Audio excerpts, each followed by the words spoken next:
열왕기상 14장 21절서부터 31절입니다. 솔로몬의 아들 르호보암은 유다 왕이 되었으니 르호보암이 왕위에 오를 때 나이가 41세라. 여호와께서 자기 이름을 두시려고 이스라엘 모든 지파 가운데에서 택하신 성읍 예루살렘에서 17년 동안 다스리니라. 그의 어머니의 이름은 나아마요 암몬 사람이더라. 유다가 여호와 보시기에 악을 행하되 그의 조상들이 행한 모든 일보다 뛰어나게 하여 그 범한 죄로 여호와를 노엽게 하였으니 이는 그들도 산 위에와 모든 푸른 나무 아래에 산당과 우상과 아세라상을 세웠습니다. 그 땅에 또 남색하는 자가 있었고 여호와께서 이스라엘 자손 앞에서 쫓아내신 국민의 모든 가증한 일을 무리가 본받아 행하였더라. 르호보암 왕 제5년에 애굽의 왕 시삭이 올라와서 예루살렘을 치고 여호와의 성전의 보물과 왕궁의 보물을 모두 빼앗고 또 솔로몬이 만든 금 방패를 다 빼앗은지라. 르호보암 왕이 그 대신 노스로 방패를 만들어 왕궁 문을 지키는 시위대 대장의 손에 맡김에 왕이 여호와의 성전에 들어갈 때마다 시위하는 자가 그 방패를 들고 갔다가 시위소로 도로 가져갔더라. 르호보암의 남은 사적과 그가 행한 모든 일은 유다 왕 역대지략에 기록되지 아니하였느냐. 르호보암과 여로보암 사이에 항상 전쟁이 있으니라. 르호보암이 그의 조상들과 함께 자니 그의 조상들과 함께 다윗성에 장사되니라. 그의 어머니의 이름은 나아마요 암몬 사람이더라. 그의 아들 아비암이 대신하여 왕이 되니라. 오늘 본문의 말씀은 남유다의 초대 왕이었던 르호보암에 대한 이야기입니다. 르호보암의 이야기가 이곳 열왕기 상과 그리고 역대 하에 나오는데 그 르호보암이 누구였느냐? 솔로몬의 아들이었다라고 하고 있습니다. 하나님께서 다윗과 솔로몬에게 하나님의 그 약속을 주셨는데 무슨 약속이었느냐? 다윗의 가문을 통해서 하나님께서 이스라엘의 왕을 내시겠다. 그 집안, 그 왕조를 지키시겠다라고 하신 겁니다. 그런데 여러분, 41세에 르호보암이 왕위에 올랐는데 문제는 뭐냐?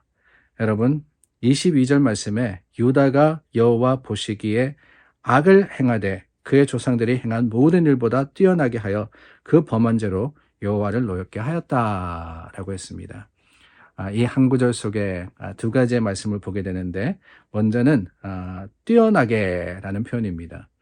악을 행하는데 그 열조보다 그 조상보다 더 뛰어나게 했다. 아니, 표현이 좀 재미있습니다. 더 나쁜 일을 잘했다라고 하는 거 아니겠어요?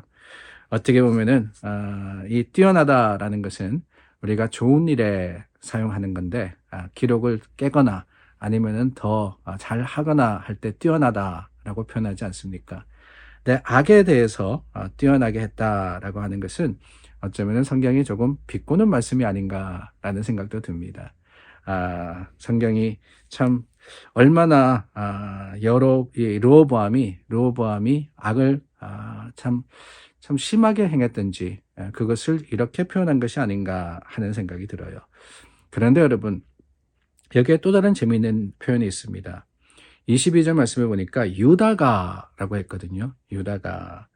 르호보암에 대한 이야기입니다. 르호보암이 어떻게 했느냐? 산당을 만들고 우상과 아세라상을 세우고 이런 일들을 하는데 하나님의 말씀은 유다가 여호와 보시기에 악을 행했다라고 표현을 하고 있습니다.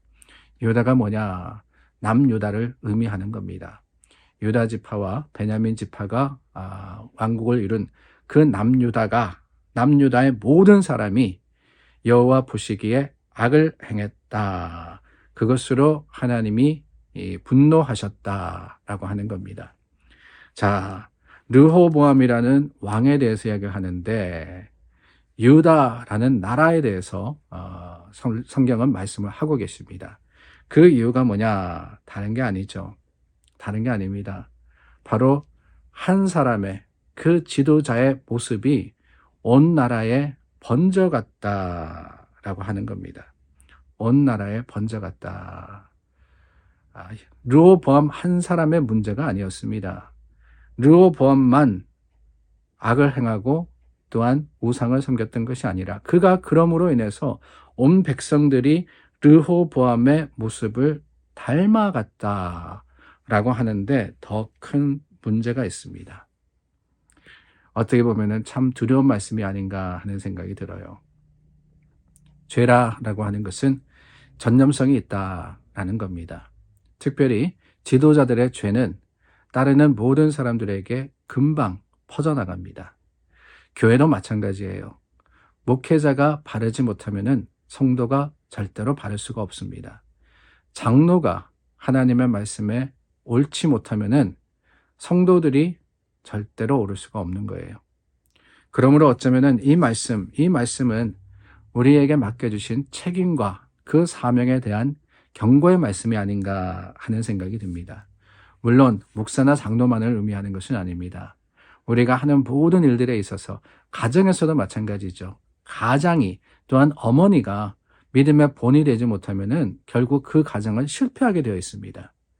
그렇기 때문에 오히려 하나님께서 이 말씀으로 우리에게 가르쳐 주시는 것은 우리가 깨어 있어야지만 우리가 주님의 말씀 앞에 바르면은 우리 가족도 우리 교회도 바를 수 있고 하나님 앞에 또한 옳은 길로 갈 수 있다라는 것을 기억해야 하는 겁니다.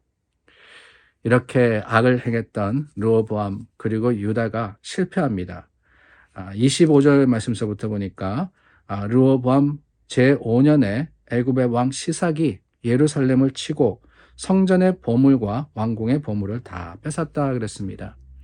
여기 나오는 보물이라는 것, 특별히 금방패라는 것은 우리가 이전에 보았습니다. 솔로몬의 영화, 그의 부를 볼 때 솔로몬이 금을 가지고 방패를 만들어다가 왕궁과 성전에 두었다라는 것을 우리가 보았지 않습니까? 그것을 다 뺏겼던 거예요. 얼마나 안타까운 일입니까?